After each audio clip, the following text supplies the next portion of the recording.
Friends, मैं एक बार फिर से आप लोगों के सामने आया हूँ और आज का भी मेरा टॉपिक हिस्ट्री से रिलेटेड है।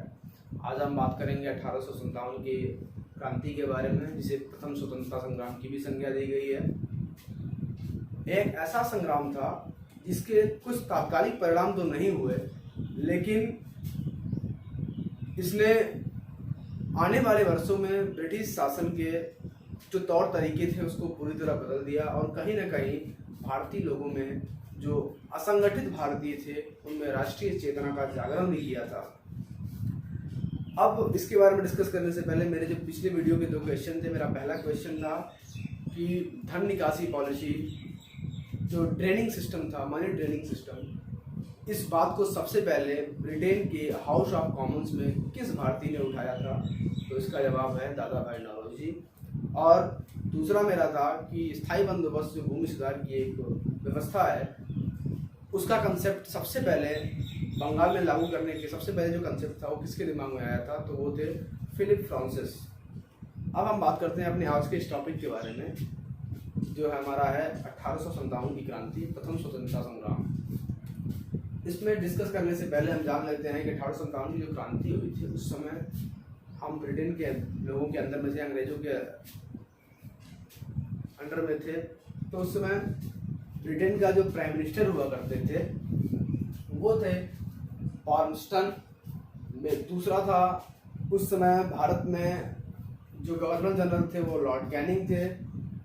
जब 1857 की क्रांति शुरू हुई थी, उस समय जो मुख्य सेनापति हुए थे वो जॉर्ज एडिसन थे, लेकिन जब क्रांति शुरू हो गई उसके बाद कॉलिन कैम्पबेल को सेनापति नियुक्त किया गया और कॉलिन कैम्पबेल ने 1857 की क्रांति को, जो भारतीयों के द्वारा चलाया गया जन आंदोलन था, इसको पूरी तरह से खत्म करने में अहम भूमिका निभाई थी।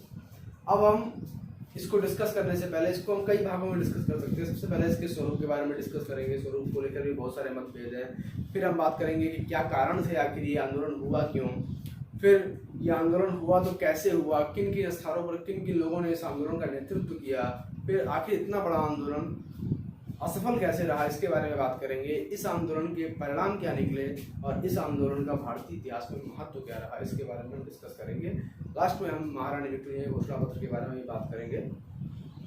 सबसे पहले आते हैं कि आंदोलन के स्वरूप के बारे में। आंदोलन के स्वरूप को लेकर के इतिहासकारों में बहुत सारा मतभेद है।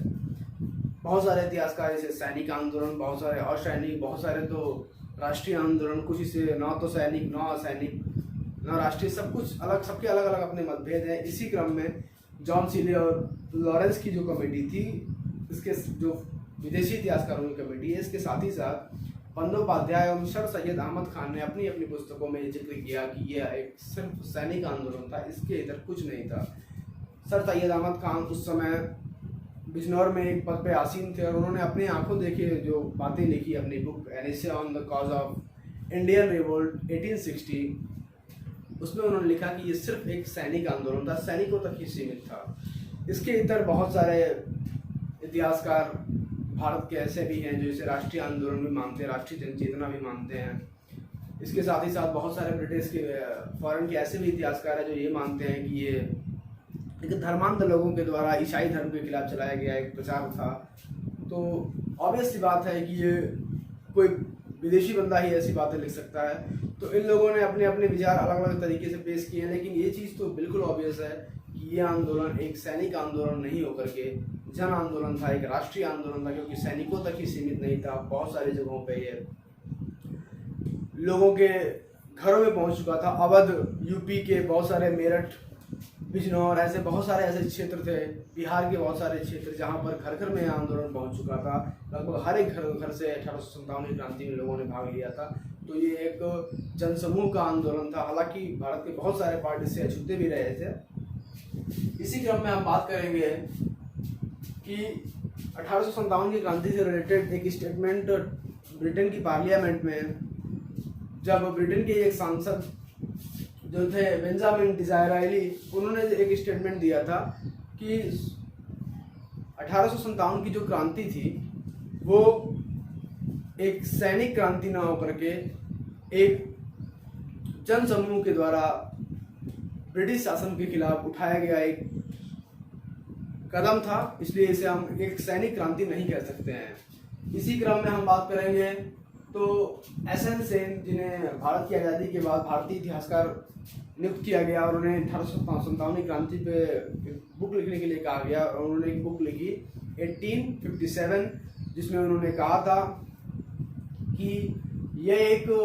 सुनियोजित स्वतंत्रता संग्राम था, लेकिन यह राष्ट्रीय स्वतंत्रता संग्राम नहीं था, क्योंकि संपूर्ण राष्ट्र की भागीदारी इसमें नहीं थी। इसके बाद पुनः जब आरसी मजूमदार को भारतीय इतिहासकार नियुक्त किया गया और उन्हें पुस्तक लिखने के लिए कही गई, तो उन्होंने इस चीज़ से मना कर दिया। हालांकि कालांतर में उन्होंने अपने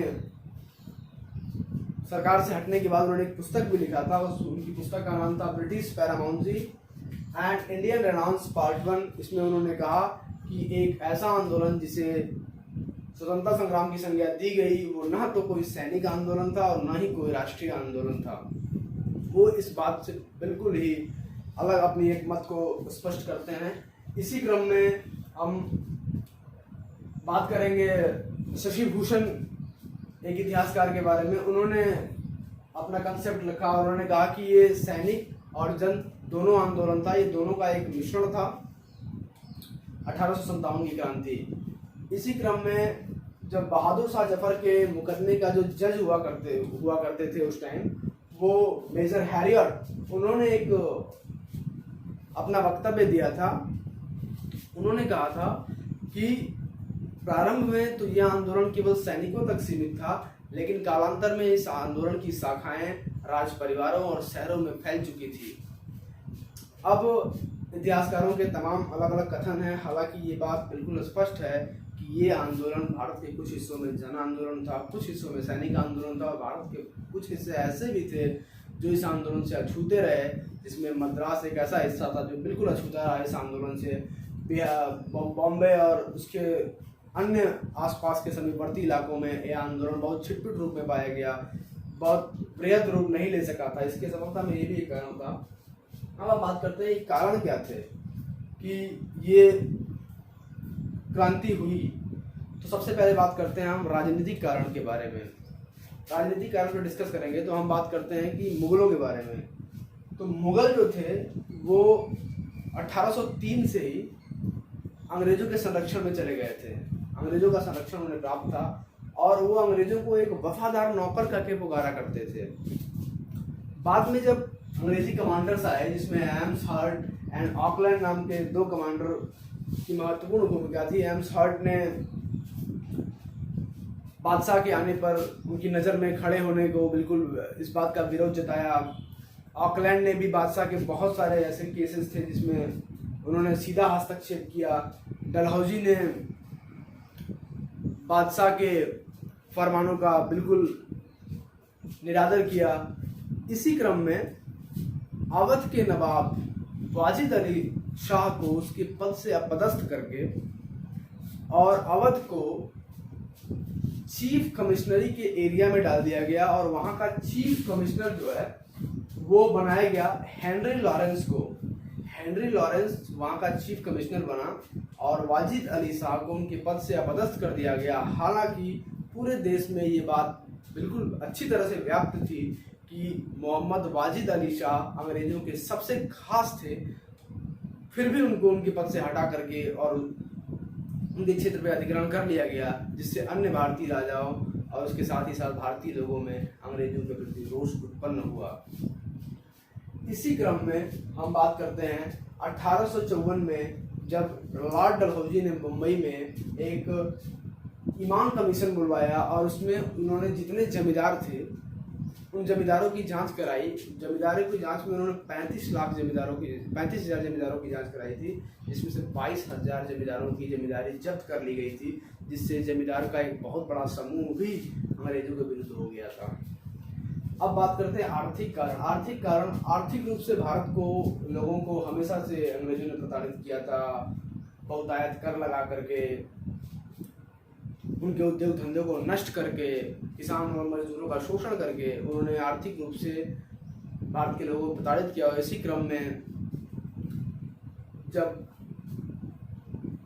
मनी ड्रेनिंग सिस्टम की बात दादा भाई नौरोजी ने अपने book un British rule and poverty in India में जब उन्होंने लिखा अपनी बुक में, इस बात का उन्होंने जिक्र भी किया है दादा फैलोजी ने। तो ये आर्थिक कारण थे। इसके आगे हम बात करते हैं सामाजिक एवं धार्मिक कारण। तो जो बहुत सारी कुरीतियाँ थी जिसमें सती प्रथा, विधवा विवाह, बाल विवाह, इन सब कुरीतियों को बंद करके कहीं ना कहीं पुजारियों, मौलवियों की भावनाओं को ठेस पहुंचाने का काम भी अंग्रेजों ने किया था। इसी क्रम में तिलक जी का एक स्टेटमेंट आया था कि अंग्रेजों की जो नीतियां थी वो नीतियां कोई भी आत्मसम्मानित व्यक्ति बहुत दिनों तक बर्दाश्त नहीं कर सकता था। इन कुरीतियों का विरोध करने के साथ ही साथ जब 1813 में ईसाई मिशनरी को भारत में लाया गया और उसके प्रचार प्रसार की छूट दी गई, तो फिर ईसाई धर्म स्वीकार करने वाले लोगों के साथ अंग्रेजों का व्यवहार अच्छा रहता था। इसके साथ ही साथ अंग्रेज जो थे वो भारतीयों को सुअर, काला, अन्य सारे रंग सूचक, जाति सूचक ऐसे शब्दों का प्रयोग करके उनका हमेशा से अपमान किया करते थे। इसी क्रम में 1854 में एक व्यक्ति जो बंगाल में हिंदू से ईसाई बना था, उसने बाद में अपना एक वक्तव्य दिया था और उसमें उसने कहा था कि जब वो जेल में था तो उस समय एक ईसाई सारे कैदियों को ईसाई धर्म के प्रचार प्रसार के बारे में बताते थे, ईसाई धर्म के बारे में उन्हें शिक्षा देते थे। और इसी क्रम में जब लॉर्ड डलहौजी की नीति थी, जो गोद न लेने की नीति, वो भी हिंदू धर्म के विरोध थी। बहुत सारे मुसलमानों की नीतियों का भी अंग्रेजों ने विरोध किया। और जो गोद लेने की नीति थी वो हिंदू धर्म में विरोध तो उसका था ही, मतलब गोद क्यों नहीं लेने दिया जा रहा है भारतीय राजाओं को। इसी क्रम में लॉर्ड डलहौजी ने उन सारे राजाओं, उन सारे लोगों को जिन्होंने ईसाई धर्म स्वीकार कर लिया था, उनको गोद लेने की आज़ादी दे दी थी। तो ये भी एक बहुत बड़ा कारण था कि भारतीयों में अंग्रेजों के प्रति रोष उत्पन्न हो गया था। इसी क्रम में 1850 में एक कानून भी आया था, लेक्स लोकी कानून। इस कानून के साथ हिंदू धर्म के रीति रिवाजों में बहुत सारी छेड़छाड़ की गई थी। अब सैनिक कारण में आते हैं। बहुत सारे इतिहासकार मानते भी हैं कि ये आंदोलन पूर्ण रूप से सैनिक आंदोलन था। तो सैनिक आंदोलन के क्रम में सबसे पहला सैनिकों का जो विद्रोह हुआ था वो हुआ था 1764 के बक्सर के युद्ध में। 1764 के बक्सर के युद्ध में जब मीर कासिम, सिजाउद्दौला और शाह आलम द्वितीय की जो संयुक्त सेना थी वो अंग्रेजों से हार गई थी। इसी क्रम में अंग्रेजों की एक टुकड़ी मीर कासिम नवाब के साथ जाकर मिल गई थी, जिसके बाद इस बात का जब पर्दाफाश हुआ तो अंग्रेजों ने 24 जवानों को तोपों से उड़ा दिया था। अब इसी क्रम में जो भेदभाव था अंग्रेजी और भारतीय सैनिकों में वो भी धीरे धीरे उभर कर सामने आने लगा था। और अंग्रेजों का, भारतीयों का जो मासिक वेतन था वो मात्र 7 रुपया हुआ करता था। उस समय बंगाल जो था वो सेना की सबसे बड़ी टुकड़ी हुआ करती थी, बैरकपुर, दमदम। इसके साथ ही साथ उत्तर प्रदेश में मेरठ एवं कानपुर जो थे वो सेना की बहुत बड़ी छावनी हुआ करती थी। उस समय लगभग 2,45,000 के आसपास भारतीय सैनिक और लगभग 45,000 के आसपास ब्रिटिश सैनिक सेना में सम्मिलित थे। फिर भी भारतीयों के साथ जो लॉर्ड कैनिंग की आंग्ल भाषा नीति थी, इसका बहुत ज़्यादा सामना करना पड़ता था और पदोन्नति में भारतीय सैनिकों को बहुत सारी दिक्कतों का सामना करना पड़ता था। इससे भी सैनिक जो थे वो रुष्ट थे। इसी क्रम में जब 1806 ईस्वी में धार्मिक विद्रोह हुआ, वो था सैनिकों के हैट, टोपी से रिलेटेड। सैनिकों में ये बात फैल गई कि टोपी में लगने वाला जो पंख है वो गाय और सूअर के बना हुआ के मांस से बनाया जाता है, जिसकी वजह से 1806 में भी सैनिक विद्रोह हुआ था। इसी क्रम में दुगुने वेतन को लेकर के 1844 में सैनिक विद्रोह हुआ था। लेकिन जो तात्कालिक कारण था वो था 1856 में आई न्यू इनफील्ड राइफल। ये बात आग की तरह सेना में फैल गई कि इस न्यू इनफील्ड राइफल में लगाए जाने वाले कारतूस को ऊपरी भाग को मुंह से काटना पड़ता था। और ये बात सेना में आग की तरह फैल गई कि जो कटा हुआ भाग होता है वो गाय और सूअर की चर्बी से बना होता है। तो हिंदू और मुस्लिम दोनों धर्मों में इसको लेकर के बिल्कुल आक्रोश हुआ, जिसका परिणाम भी हमें देखने को मिला।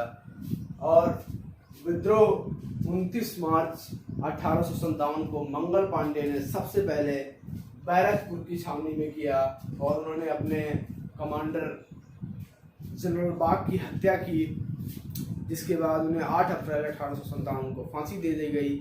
इसी क्रम में फिर से मेरठ में 99 सिपाहियों ने उसी बात को लेकर के, जिसमें गाय और सुअर की चर्बी वाली वो न्यू इनफील्ड राइफल के कारतूसों की बात थी, उसको लेकर के विद्रोह किया और उन सिपाहियों में से 85 सिपाहियों को अपदस्थ करके उन्हें जेल में डाल दिया गया। जिसके बाद सिपाहियों का मेरठ में विद्रोह हुआ। हालांकि मेरठ में तत्कालीन कमांडर के अंडर में लगभग 2200 ब्रिटिश सिपाही थे, लेकिन वो इतने मामूली से सिपाहियों को रोकने में भी अपने आप को काबिल नहीं पाए, क्योंकि सिपाहियों का के अंदर का जो जुनून था सीधे वो अब दिल्ली की तरफ आगे बढ़ रहे थे और दिल्ली की तरफ जाकर के उन्होंने दिल्ली पे कब्जा किया और बहादुर शाह जफर को भारतीय आंदोलन, भारतीय स्वतंत्रता, प्रथम स्वतंत्रता संग्राम का लीडर बनाया और वहां पर उन्होंने गैर फौजी और फौजी मामलों के निस्तारण के लिए एक परिषद का गठन भी किया, जिस परिषद को बाद में 3 जुलाई 1857 को बख्त खान को परिषद का नेता बनाया गया। इसी क्रम में जब दिल्ली में जाकर के दिल्ली के कमांडर की इन लोगों ने हत्या कर दी, बहादुर शाह को नेता बना दिया, तो हडसन को कैम्पबेल ने दिल्ली की ओर भेजा और जब हडसन दिल्ली आया तो हडसन ने दिल्ली में बहादुर शाह जफर के तीनों पुत्रों की गोली मारकर हत्या कर दी तथा बहादुर शाह जफर को बंदी बना करके रंगून भेज दिया गया, जिसके साथ धीरे धीरे आंदोलन समाप्त हुआ था। अब हम बात करते हैं कि ये जो आंदोलन था वो कैसे कहाँ कहाँ विस्तार हुआ है इसका। सबसे पहले बात करते हैं लखनऊ के बारे में। लखनऊ जो था वो अवध के क्षेत्र में आता था। वाजिद अली शाह को उनके पद से अपदस्थ करके जब हेनरी लॉरेंस को उन्होंने चीफ कमिश्नर नियुक्त कर दिया तो इससे लोगों में विद्रोह था ही। बहुत सारे लोग धीरे धीरे जगह जगह पर इसका विद्रोह करने लगे थे। कहा भी जाता है कि अवध में शायद ही कोई ऐसा परिवार होगा जहां से कोई ना कोई 1857 की क्रांति में भाग न लिया हो। इसी क्रम में लखनऊ में बेगम हजरत महल ने विद्रोहियों का नेतृत्व किया और 4 जून 1857 को अपने अल्पवयस्क पुत्र बिरजिस कादिर को नवाब बना करके सैनिक विद्रोह का बागडोर अपने हाथ में ले लिया बेगम हजरत महल ने। बेगम हजरत महल का यह आंदोलन जब शुरू हुआ तो इन्होंने कुछ जगहों पर अंग्रेजी सैनिकों का सामना किया, उन्हें परास्त भी किया। हालांकि मार्च 1858 को कैम्पबेल जब लखनऊ पे आक्रमण करता है वहाँ कब्जा करने की नीति से, तो वो कब्जा भी कर लेता है, लखनऊ को पुनः अंग्रेजी शासन में मिला लेता है। लेकिन बेगम हजरत महल ने आत्मसमर्पण करने से मना कर दिया और अपने कुछ लोगों के साथ नेपाल की तरफ रवाना हो गई थी। इसी क्रम में हम बात करते हैं कानपुर की। तो कानपुर में सैनिक विद्रोह का जिन्होंने संचालन किया था वो थे नाना साहब पेशवा। नाना साहब पेशवा जो थे वो पेशवा के अंतिम पेशवा के दत्तक पुत्र थे। चूंकि दत्तक पुत्र थे और लाल डलहौजी की जो साम्राज्यवादी नीति थी उसके भी वो कहीं ना कहीं शिकार थे, तो इनके अंदर भी विद्रोह की भावना थी और इन्होंने सैनिकों का विद्रोही जितने भी स्वतंत्रता संग्राम के विद्रोही थे उनका संचालन कानपुर से किया। इनके जो खासम खास थे वो तात्या टोपे थे, उन्होंने बढ़ चढ़ के स्वतंत्रता संग्राम में हिस्सा लिया था। ऐसा कहा जाता है कि इन्होंने कानपुर के आसपास बहुत सारे जगहों पे अंग्रेजी लोगों की हत्या भी की गई थी। इसी क्रम में एक जगह था बीबीगढ़ जहाँ पर 15 जुलाई 1857 पे बहुत सारे अंग्रेजी पुरुषों और स्त्रियों को एक मकान में बंद कर दिया गया और उन्हें 15 जुलाई 1857 को मार भी दिया गया। इसी क्रम में एक अंग्रेजी महिला का स्टेटमेंट भी आता है कि जब ये क्रांति हुई थी उस टाइम वो कानपुर में ही थी और उनके जो दामाद थे वो अंग्रेजी हुकूमत में एक अच्छे पद पे थे और उसी समय नाना साहब पेशवा ने उनकी और 108 अन्य अंग्रेज लोगों की विद्रोहियों से रक्षा भी की थी। जिसके बाद उस लेडी ने स्टेटमेंट भी दिया था कि मैं इस बात से बिल्कुल सहमत नहीं हूँ कि नाना साहब पेशवा जैसा आदमी भी इस विद्रोह में शामिल था और इस विद्रोह के साथ दे रहा था। नाना साहब पेशवा के इस विद्रोह को समाप्त किया गया 16 दिसंबर 1857 में जब कैम्पबेल ने कानपुर की तरफ चढ़ाई किया, कानपुर को अपने संरक्षण में ले लिया। इसी क्रम में तात्या टोपे, जो कि नाना साहब का खासम खास आदमी था, वो सिंधिया परिवार के षड्यंत्रों का शिकार हुआ और सिंधिया परिवार ने इसे अंग्रेजों को सौंप दिया गया, जिसके बाद में 1859 में इन्हें फांसी दे दी गई थी। इसी क्रम में हम बात करते हैं अब झांसी की। तो झांसी में गंगाधर राव के पत्नी लक्ष्मीबाई ने अपने दत्तक पुत्र को लेकर के लॉर्ड डलहौजी की उसी नीति का फिर से यहाँ पर भी विरोध रहा। ये भी राज्य लॉर्ड डलहौजी के साम्राज्यवादी नीति के कारण अंग्रेजों के खिलाफ चला गया था और यहाँ पर उन्होंने अंग्रेजों का सामना किया था। अब जब 1857 में 5 जून 1857 को सर ह्यूरोज ने झांसी के किले को चारों तरफ से घेर लिया था, अंग्रेजों और महारानी लक्ष्मीबाई के बीच लगभग 8 दिनों तक चले संघर्ष चला। इसमें दरबार के ही कुछ लोगों के षड्यंत्र के कारण अंग्रेज अंदर घुस गए। अपने और अपने दत्तक पुत्र को वहां से लेकर सुरक्षित निकलने में कामयाब रही लक्ष्मीबाई।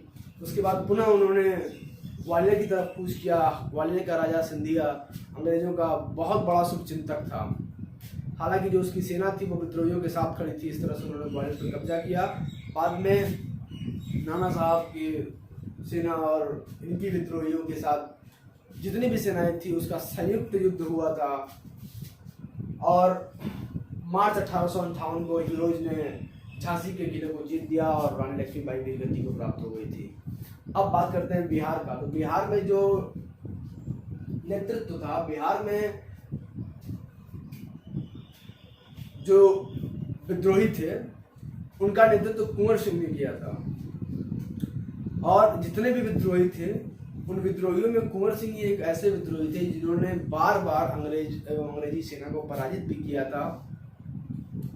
लगभग 22 अप्रैल 1857 को जब वो अपने जगदीशपुर से आजमगढ़ की तरफ आए तो वहाँ पर उन्होंने अंग्रेजी सेना को परास्त किया। पुनः वापस जब जगदीशपुर गए तो लगभग 24 घंटे के अंदर ही अंग्रेजी सेना सिख सरदारों के साथ मिलकर के पुनः जगदीशपुर पे आक्रमण किया और उस आक्रमण से पहले ही उनके एक बांह में गोली लग चुकी थी।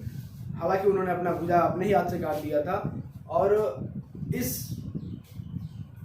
लड़ाई के 24 घंटे बाद जब वो जगदीशपुर पहुंचे तो उसी के दौरान जब वहां पे आक्रमण हुआ तो फिर उन्होंने अंग्रेजी और सिख संयुक्त सेना को फिर वहां भी हराया था।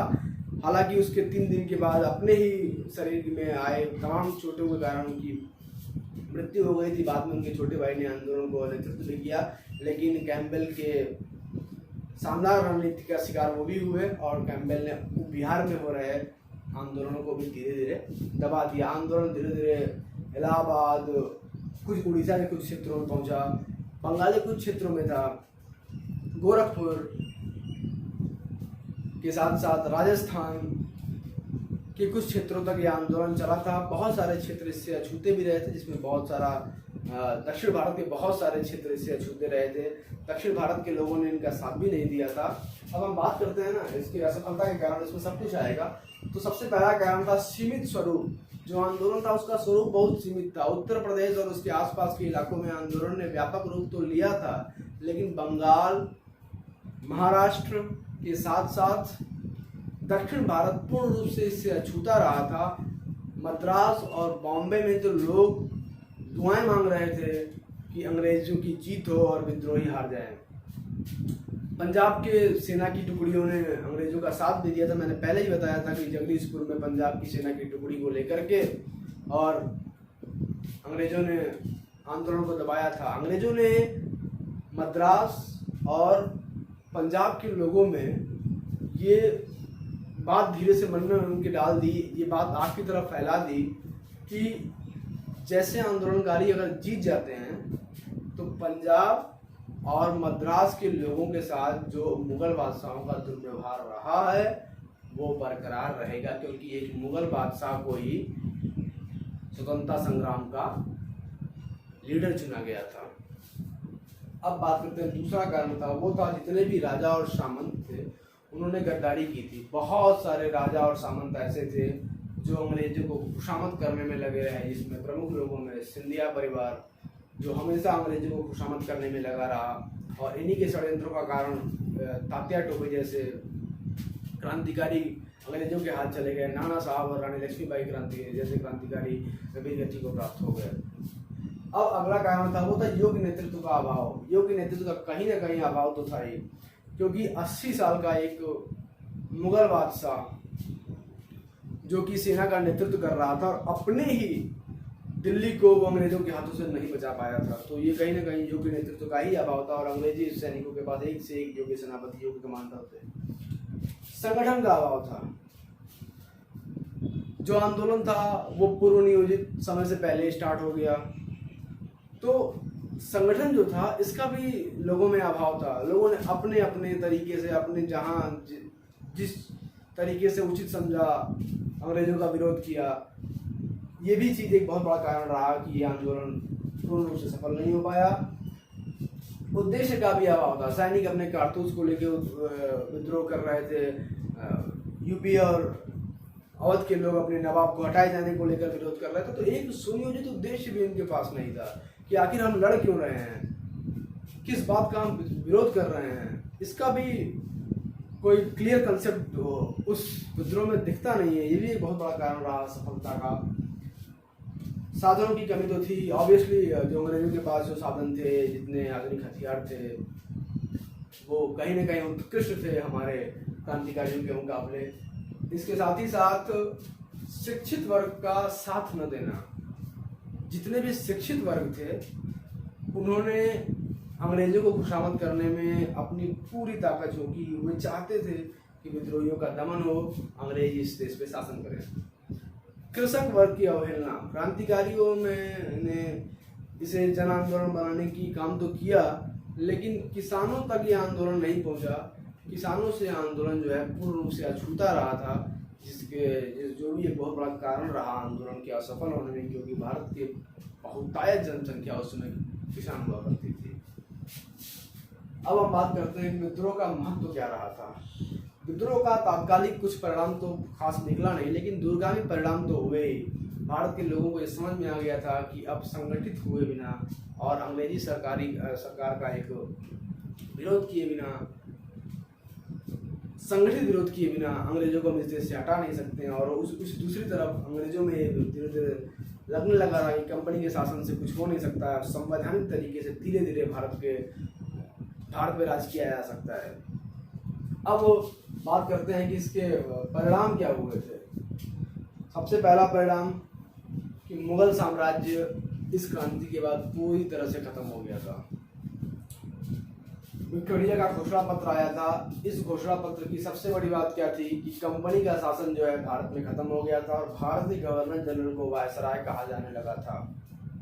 दूसरा, भारत में होने वाले सभी राजनीतिक घटनाओं के लिए ब्रिटेन की सरकार उत्तरदायी थी, ना कि कंपनी उत्तरदायी थी। डलहौजी की जो साम्राज्यवादी नीति थी, जो गोद लेने की प्रथा का निषेध था, उस नीति का भी इस विक्टोरिया घोषणा पत्र के बाद समापन हो गया। भारतीय राजाओं को अधिकार दिया गया। इसके साथ ही साथ ये सुनिश्चित किया गया कि जितने भी भारतीय राजाओं के क्षेत्र जो अभी तक अंग्रेजों के अधिग्रहण में नहीं आए हैं, उन पे अंग्रेज आक्रमण करके उनको अधिग्रहित नहीं करेंगे। अगला था धार्मिक और सामाजिक हस्तक्षेप। इस बात ने सुनिश्चित किया कि अंग्रेज भारतीयों के धार्मिक और सामाजिक मामलों में हस्तक्षेप नहीं करेंगे। इस घोषणा पत्र ने यह भी सुनिश्चित किया कि जो भारत में ब्रिटेन और भारतीयों के सैनिकों का जो अनुपात 5:1 का था, मतलब 2,85,000 भारतीय सैनिक और 45,000 के आसपास जो यूरोपियन सैनिक थे, उनके इस अनुपात को कम किया गया। भारतीय सैनिकों की संख्या काफ़ी कम कर दी गई और 1,40,000 के आसपास भारतीय सैनिक रखे गए। जो पहले के भारतीय सेना हुआ करती थी, उसमें बहुतायत मात्रा में ब्राह्मण और राजपूतों का अधिकार था। इनको भी धीरे धीरे कम किया गया और अन्य सभी क्षेत्रों के, अन्य सभी जातियों के लोगों को भी, अन्य सभी वर्गों के लोगों को भी सेना में भर्ती किया गया। अब इसके साथ ही साथ एक नए पद की नियुक्ति की गई। भारतीय राज्य का सचिव, स्टेट सेक्रेटरी ऑफ इंडिया की नियुक्ति हुई थी। अब इनका साथ देने के लिए 15 सदस्यों का गठन भी किया है, जिसमें 8 सदस्य जो थे वो सरकार के द्वारा गठित थे और 7 सदस्य जो थे वो कोर्ट ऑफ डायरेक्टर्स के द्वारा बनाए गए थे। अब इसके साथ ही साथ मेरे जो 2 क्वेश्चन थे, मैं उन 2 क्वेश्चन के बारे में बात करता हूँ। मेरा पहला क्वेश्चन था कि 1857 की क्रांति में जिहाद का प्रचार किसने किया था। मेरा पहला क्वेश्चन 1857 की क्रांति में जिहाद का प्रचार किसने किया था। मेरा दूसरा क्वेश्चन है कि सन्यासी आंदोलन जो था वो किस उपन्यास का मुख्य कथानक था। Thank you.